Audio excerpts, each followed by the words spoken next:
Raka tumbuh di gang sempit yang selalu basah oleh sisa hujan dan sisa harapan. Setiap pagi ia menyapa dunia dengan sepatu lusuh dan punggung yang sedikit membungkuk, seolah beban hidup sudah terlalu berat untuk seusianya. Ayahnya sakit-sakitan, ibunya berjualan kecil-kecilan, dan Raka adalah satu-satunya tumpuan yang diharapkan mampu mengubah nasib keluarga. Pekerjaannya tak pernah tetap, hari ini kuli angkut, besok ojek lepas, lusa mungkin menganggur. Upah yang ia terima hanya cukup untuk makan dan membayar listrik, tanpa sisa untuk mimpi. Setiap malam, Raka menghitung receh di atas meja sambil bertanya dalam hati, sampai kapan hidup seperti ini harus ia jalani. Di ponsel murahnya, dunia lain terbentang lebar. Media sosial dipenuhi foto teman-temannya yang tampak sukses, motor baru, kafe mahal, senyum tanpa beban. Raka menatap layar itu dengan dada sesak, merasa tertinggal jauh. Ia mulai percaya bahwa kerja keras saja tak cukup di dunia yang kejam ini. Rasa gagal perlahan menggerogoti pikirannya. Ia sering pulang larut, duduk sendiri di kamar sempit, ditemani suara kipas angin yang berdecit. Di saat sunyi itulah, keputusasaan berbicara lebih keras daripada logika. Raka ingin jalan keluar, apapun bentuknya. Suatu malam, saat kuota hampir habis dan pikiran semakin kusut, sebuah iklan melintas di layarnya, janji kemenangan cepat, uang instan, dan hidup yang berubah dalam hitungan menit. Raka mengernyit, menertawakan kebodohan iklan itu, namun matanya tak bisa berpaling. Kata-kata manis itu menempel di kepalanya. Ia menutup ponsel, mencoba tidur, tapi pikirannya berputar. Bayangan ibunya yang lelah, ayahnya yang terbaring, dan dirinya yang tak pernah cukup, bercampur menjadi satu. Dalam hati, Raka bersumpah hanya ingin mencoba sekali, sekadar melihat apakah keberuntungan benar-benar ada untuk orang sepertinya. Tanpa ia sadari, malam itu menjadi awal dari perubahan besar dalam hidupnya. Bukan karena ia membuat pilihan, melainkan karena harapan palsu mulai menuntunnya. Dan di balik layar ponsel yang redup, sebuah jalan gelap perlahan terbuka, menunggu Raka melangkah masuk. Keesokan harinya, Raka bangun dengan mata sembab dan kepala penuh bayangan semalam. Iklan itu kembali terngiang, seolah memanggilnya dari balik layar ponsel. Di sela pekerjaan serabutan yang melelahkan, pikirannya tak lagi fokus, ia merasa ada pintu yang sedikit terbuka, menawarkan jalan keluar yang selama ini tak pernah ia miliki. Saat istirahat, ia kembali menyalakan ponsel. Iklan serupa muncul lagi, lebih terang, lebih meyakinkan. Testimoni kemenangan berderet, angka-angka besar berkilau di layar. Raka tahu sebagian itu mungkin bohong, tapi hatinya yang rapuh memilih percaya. Sekali saja, bisiknya, mencoba menenangkan nurani. Dengan tangan gemetar, ia mendaftar. Modalnya kecil, uang sisa belanja ibunya yang ia sisihkan dengan alasan palsu. Detik-detik menunggu terasa panjang, jantungnya berdegup tak karuan. Ketika layar menampilkan kemenangan kecil pertama, Raka tersenyum kaku, antara lega dan tak percaya. Kemenangan itu seperti api kecil di tengah hujan. Tak besar, tapi cukup untuk menghangatkan harapan. Raka merasa dunia akhirnya memberinya tanda. Ia menarik napas panjang, mengulang permainan, dan lagi, menang.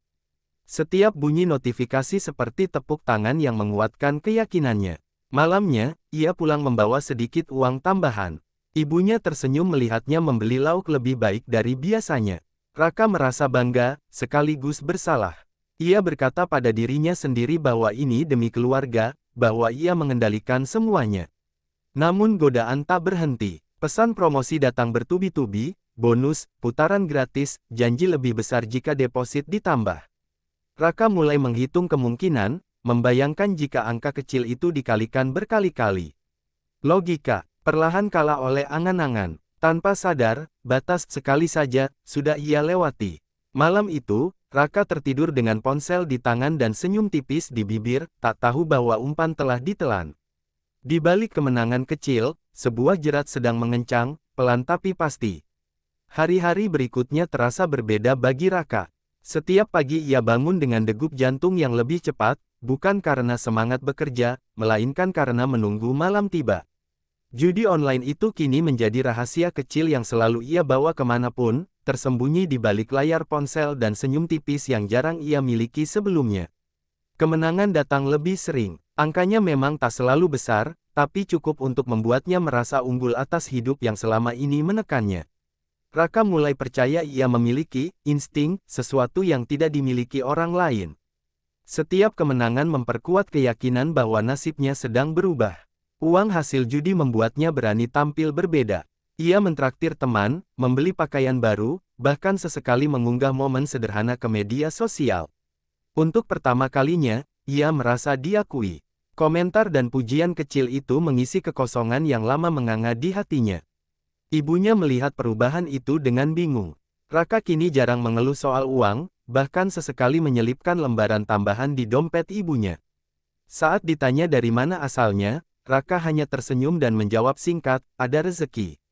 Kebohongan kecil itu terasa ringan, terlalu ringan untuk disadari bahayanya. Di balik layar, permainan terasa semakin ramah. Bonus berdatangan, kemenangan terasa dekat, dan kekalahan kecil cepat tertutup oleh kemenangan berikutnya. Raka tak menyadari bahwa sistem itu dirancang untuk membuatnya bertahan, untuk meninabobokan kewaspadaan dengan euforia sesaat. Ia mulai menaikkan taruhan. Biar cepat, pikirnya. Setiap putaran membawa adrenalin yang membuatnya lupa waktu, lupa lelah, lupa tujuan awalnya. Judi tak lagi sekadar alat, melainkan sumber rasa hidup yang tak pernah ia dapatkan sebelumnya. Namun di balik semua sorak dan angka yang berkilau, ada sesuatu yang mulai retak.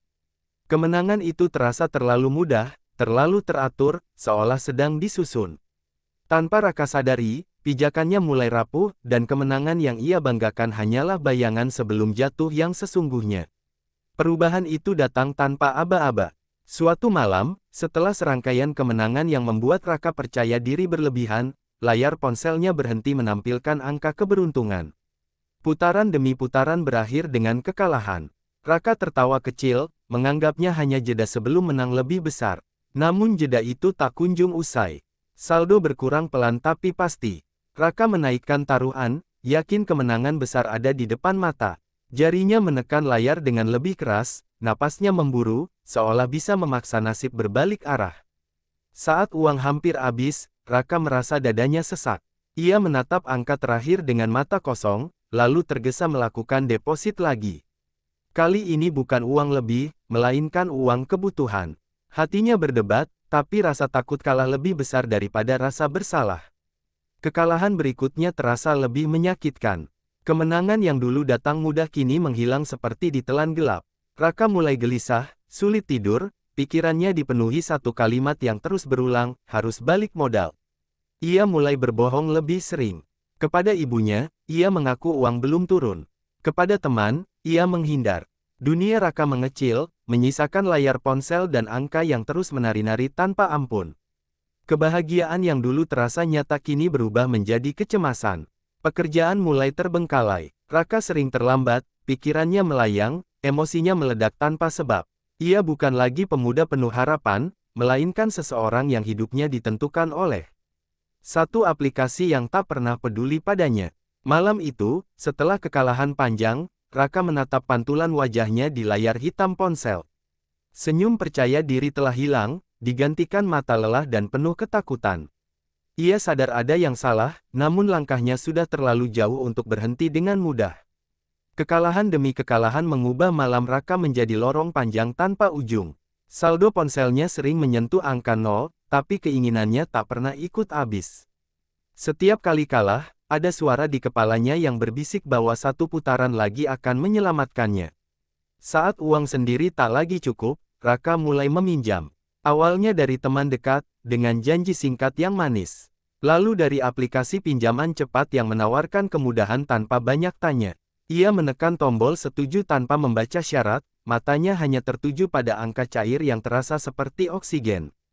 Hutang menumpuk lebih cepat daripada yang ia bayangkan. Bunga berlipat, pesan penagihan berdatangan, dan nada ancaman mulai menggantikan bahasa ramah. Ponselnya yang dulu jadi sumber harapan kini menjadi lonceng kecemasan yang tak pernah berhenti berdering. Di rumah, kebohongan semakin tebal. Raka menyembunyikan kegelisahan di balik wajah lelah, menghindari tatap mata ibunya. Ia mulai pulang larut, mengunci diri di kamar, dan mematikan lampu lebih awal, berharap gelap bisa menyembunyikan ketakutannya.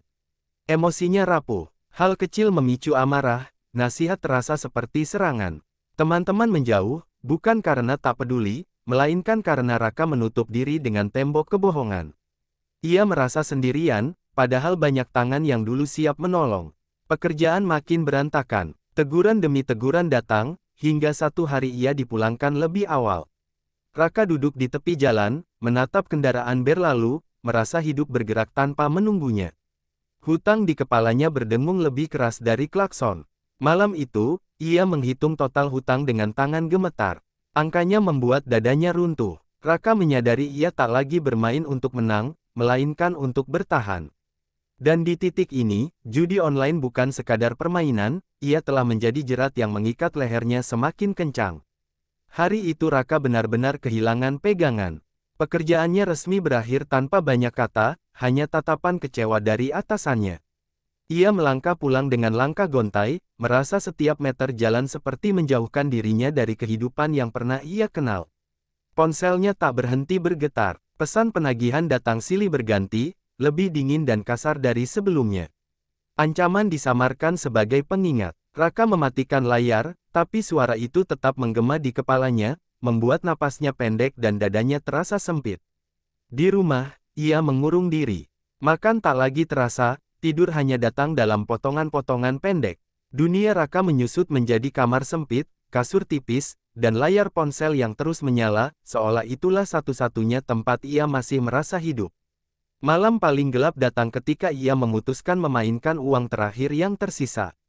Jarinya gemetar, keringat dingin mengalir. Putaran demi putaran berjalan tanpa ampun, hingga saldo menyentuh nol. Tak ada bunyi kemenangan, hanya keheningan yang memekakan. Raka terdiam lama, menatap layar kosong. Dadanya runtuh. Air mata yang selama ini ia tahan akhirnya jatuh tanpa suara. Ia menyadari tak ada lagi yang bisa dipertaruhkan, uang, kepercayaan, bahkan harga dirinya telah habis. Dalam keputusasaan, pikiran-pikiran gelap datang silih berganti.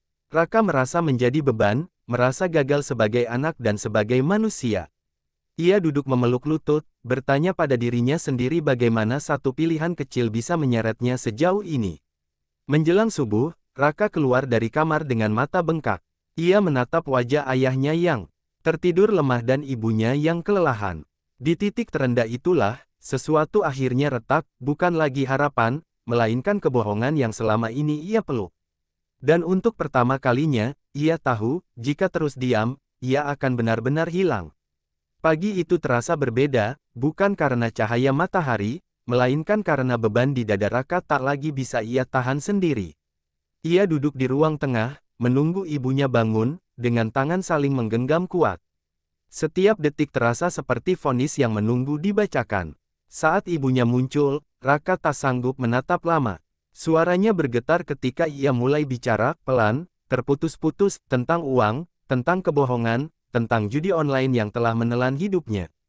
Kata-kata itu keluar seperti pecahan kaca, melukai dirinya sendiri lebih dulu. Ibunya terdiam lama, tak ada bentakan, tak ada teriakan. Hanya air mata yang jatuh perlahan, lebih menyakitkan dari kemarahan manapun. Raka merasa lututnya lemas. Untuk pertama kalinya, ia melihat dampak nyata dari pilihannya di wajah orang yang paling ia cintai. Ayahnya yang lemah ikut mendengar. Dengan suara lirih, ia berkata bahwa kesalahan bukan akhir segalanya, tapi kebohongan adalah jurang terdalam. Kalimat sederhana itu menghantam Raka keras. Ia menunduk, menangis seperti anak kecil yang tersesat. Raka mengakui semuanya, jumlah hutang, ancaman, rasa takut yang menggerogoti setiap malam. Mengucapkannya terasa memalukan, namun sekaligus melegakan. Beban yang selama ini ia pikul sendirian akhirnya diletakkan di lantai, meski konsekuensinya tak ringan. Keputusan pun diambil. Raka harus berhenti, sepenuhnya. Ia memblokir aplikasi, mengganti nomor, dan meminta bantuan untuk menghadapi hutang yang ada. Jalan ke depan terlihat terjal dan panjang, tapi untuk pertama kalinya, ia tak berjalan sendirian. Malam itu, Raka menatap langit dari depan rumah. Penyesalan masih terasa perih, namun di baliknya ada kesadaran yang tumbuh pelan. Ia tahu ia telah jatuh jauh, namun selama masih mau bangkit, hidup belum benar-benar selesai. Hari-hari setelah pengakuan terasa sunyi dan berat. Raka bangun pagi tanpa ponsel di genggaman, tanpa notifikasi yang memacu adrenalin. Yang ada hanyalah jadwal sederhana, mencari kerja, membantu ibunya, dan menghadapi kenyataan satu demi satu. Setiap langkah kecil terasa seperti melawan arus, tapi ia memaksakan diri untuk terus bergerak. Hutang tidak menghilang begitu saja. Raka mencatatnya rapi, menghubungi satu persatu, meminta waktu, menelan malu. Ia menerima pekerjaan apapun yang datang, mengangkut barang, membersihkan gudang, menjaga parkir. Tangan lecet dan punggung pegal menjadi harga yang ia bayar untuk memulihkan kepercayaan yang pernah ia runtuhkan. Godaan sesekali datang, iklan yang mirip, cerita kemenangan orang lain, bahkan bisikan di kepalanya sendiri. Setiap kali itu terjadi, Raka mengingat wajah ibunya yang menangis dan malam kosong saat saldo menyentuh nol. Ia belajar menunda, menarik napas, dan memilih pergi, memilih hidup nyata yang pahit tapi jujur. Pelan-pelan, perubahan terlihat. Hutang mulai berkurang, walau sedikit. Kepercayaan keluarga tak sepenuhnya pulih, namun ada ruang untuk harapan. Ayahnya tersenyum tipis melihat Raka berangkat kerja pagi-pagi, dan senyum itu menjadi bahan bakar yang tak pernah ia miliki sebelumnya. Raka memahami satu hal yang dulu ia abaikan, tak ada jalan pintas yang gratis. Kemenangan instan selalu menuntut bayaran yang mahal. Ia belajar menerima keterbatasan, merawat disiplin, dan merayakan kemajuan kecil, hari tanpa judi, malam tanpa kebohongan. Suatu sore, Raka melewati tempat yang dulu sering ia singgahi saat gelisah. Ia berhenti sejenak, menatap langit, dan tersenyum kecil. Luka itu masih ada, bekasnya tak hilang. Namun bekas itu mengingatkannya bahwa ia pernah jatuh, dan bangkit dengan caranya sendiri. Putaran terakhir bukanlah kemenangan besar di layar ponsel, melainkan pilihan yang ia ambil setiap hari untuk berhenti. Raka melangkah pulang dengan langkah mantap, bukan menuju hidup sempurna, tetapi menuju hidup yang ia kendalikan. Dan untuk pertama kalinya, itu sudah lebih dari cukup.